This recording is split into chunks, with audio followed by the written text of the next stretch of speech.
Welcome back to the program. A reminder, later this hour we are going to talk to a North Korean expert about what's going on the Korean Peninsula. But for now, we're sticking with domestic politics. We've been talking to the Environment and Energy Minister, Josh Frydenberg. A lot going on in his space. Our guest now is a Liberal backbencher who also chairs the government's banking inquiry, David Coleman. Thanks for your company. Good to be here, Peter. I understand that Bob Katter, his motion around a Royal Commission into the banks, it might not be looked at on Monday, but certainly there'll be an ongoing debate around this. Labor isn't letting up. Why is the government resisting a Royal Commission on the banks? You agree to it, you get it done. There's been a lot of controversies since you've resisted it. Wouldn't it be politically prudent just to give in now? Well, Peter, we're doing so much right now in this space, and I'll go through the list of things we're doing, and I suspect you'll cut me off halfway through because it's a pretty long list. But we held our inquiry last year. We had 10 recommendations, 9 of which were adopted by the government. One of the really important ones was to actually have a focused, permanent scrutiny on interest rate setting by the banks, which the ACCC now does.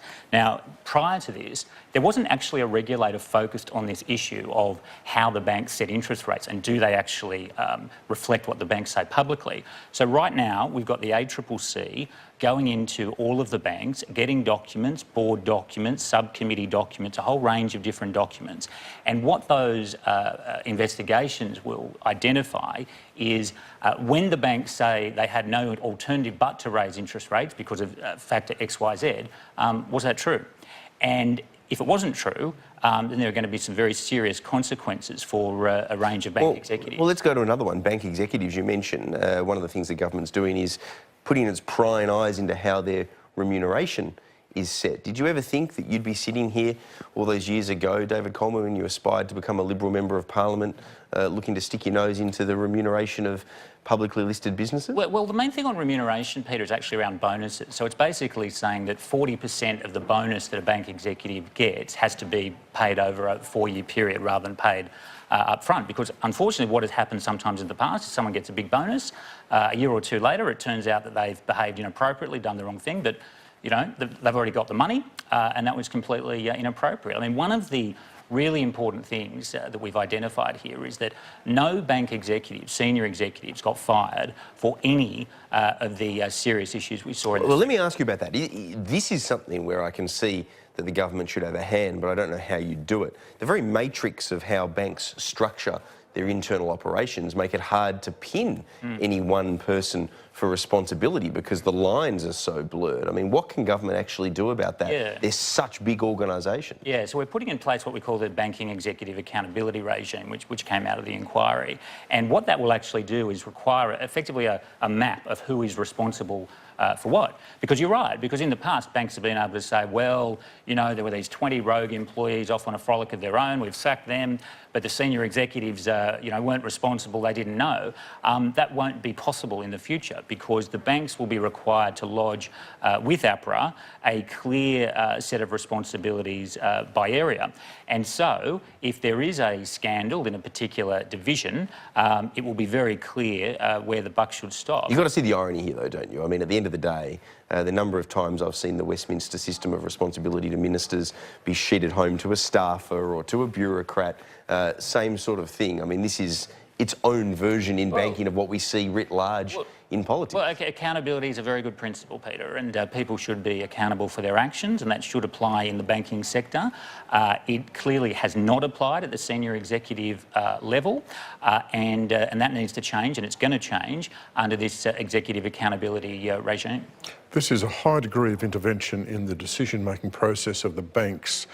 What are going to be the consequences if you find that the public justification that banks gave for their interest rate decisions weren't validated in terms of the internal processes? Well, it'll be a matter for the ACCC to recommend specific actions coming out of this inquiry, but there may be actions in terms of misleading and deceptive conduct.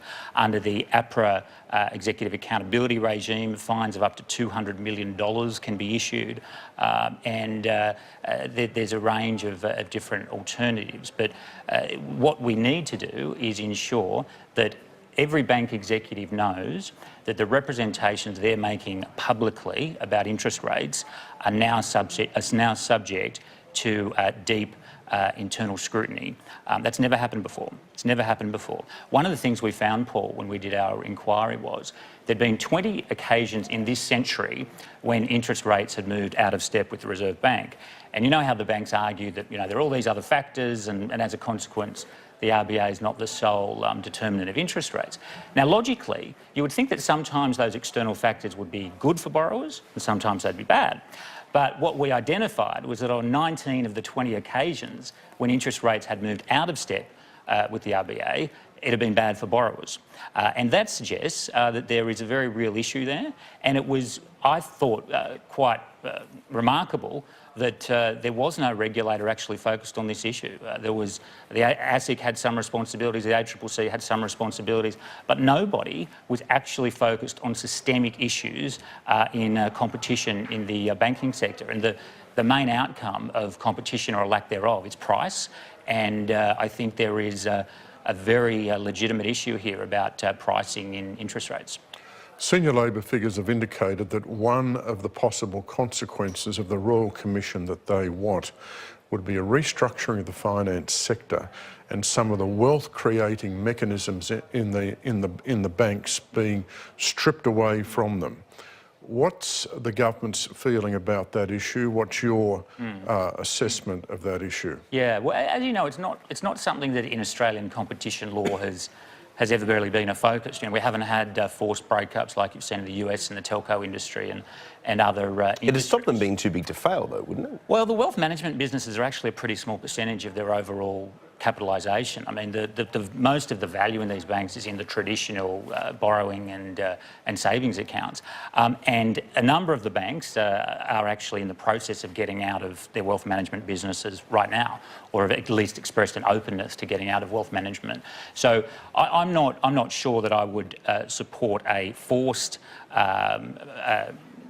divestment of those businesses, but I think you will probably see over time that the banks will get out of their wealth management businesses because it is an area that has caused them quite a bit of problems, and it's a relatively small proportion of their businesses. How do you increase competition in the banking sector? Yeah. I mean, at the end of the day, particularly post-GFC, it's just, it has shrunk exponentially.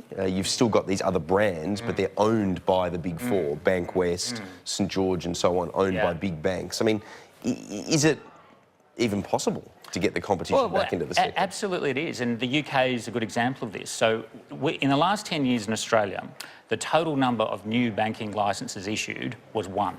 So there was 1 new startup entity given a banking licence in Australia. And that was basically because to get a bank off the ground, you had to have $50 million capital in the bank on day one. Imagine trying to start a business and you say, well, look, I haven't even got a licence yet, but please give me $50 million.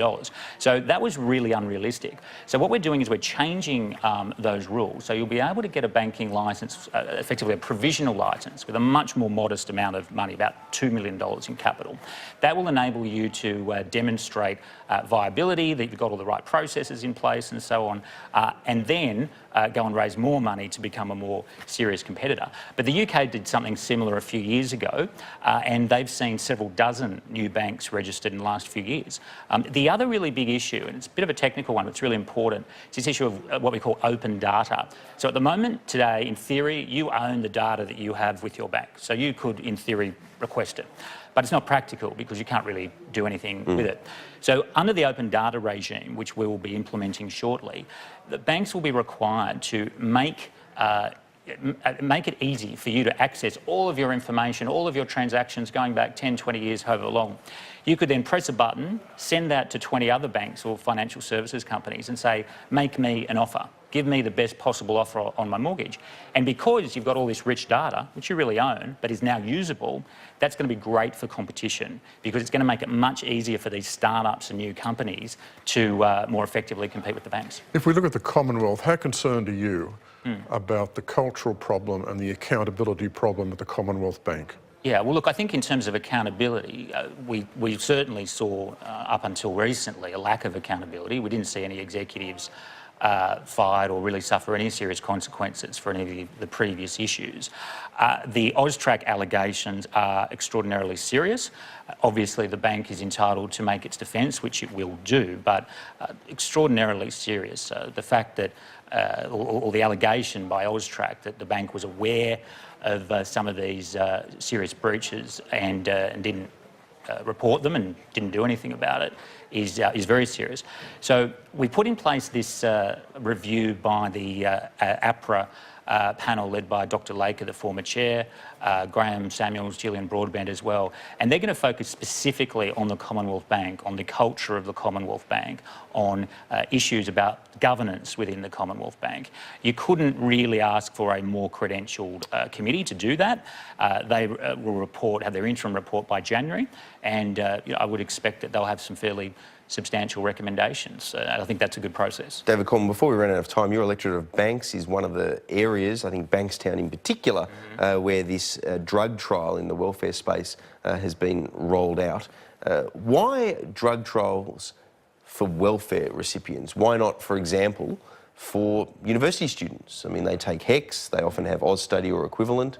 Why target welfare recipients? Well, look, I mean, drug tests are pretty widespread in the community today. I mean, a lot of private sector companies have drug testing, Qantas does, Linfox does, a range of others.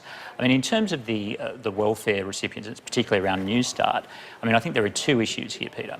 Firstly, if you're a welfare recipient and you're on drugs, firstly, you're going to struggle to get a job. Secondly, if you do happen to get one, you're going to struggle to hold it down because you're on drugs. Couldn't you say the exact same thing, though, about a student studying? Well, look, we're focused on the welfare trial at present, so it's not going to be a good thing for a welfare recipient to be drug addicted.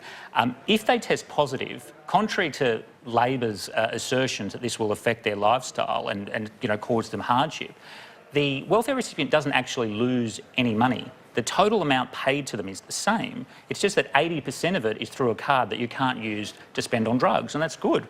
So I think this is a very, very sensible proposal. And frankly, I don't think taxpayers want to see their tax dollars redistributed to underwrite the lifestyle of drug dealers. Well, would you like to see it rolled out more broadly if it's successful? I think it's absolutely something that's worthy of looking at rolling out more broadly, yes. It's been very strongly supported in my community, and I think this is positive for the recipients because it will help those people who are affected by drugs to get off drugs, and it also shows that the government wants to ensure that taxpayers' money, that I think we all accept we need to support people who are doing it tough and in genuine need, but none of us want that money to go into the pockets of drug dealers, and that's what this trial's about. Now, what's your response to the enormous opposition to this from a number of professional groups, health organisations, the AMA, welfare agencies?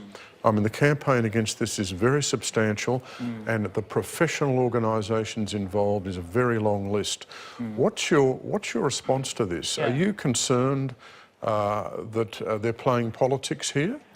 Well, Paul, my bias is always in favour of trying to trial things to improve situations when things aren't going well. And the reality is that we have many thousands of people who are on welfare who are in a cycle of drug addiction, which isn't good for them and isn't frankly good for taxpayers either. So why wouldn't you trial something to seek to assist these people and to seek to break that cycle of welfare dependency? That's what this is about. Now, those various bodies, they can have their opinion, but... Well, they say the individuals will be damaged. That's their argument. The individuals involved in the drug test will be damaged. Yeah, well, I think they're wrong, because the individuals, if they're not on drugs, they won't test positive, and so it won't create any issue for them. If they are on drugs and they test positive, then they'll go onto an income management card, which means they can't spend money on drugs, which is good for them. And if they test positive twice, they'll get a tailored medical plan to help them. So how can that be bad for the recipient? There are obviously a lot of groups out there that are involved in this space, but the reality is that we do have a significant problem with drugs in our community. There's a substantial number of people who are welfare recipients who are drug addicted, and why wouldn't we sensibly lean forward in trying to trial some solutions to this problem. It's good for the recipients, and it's appropriate for an appropriate use of taxpayer funds. David Coleman, we appreciate you joining us on Sunday Agenda. Thanks very much for your company. Thanks, Peter. Thanks, Paul.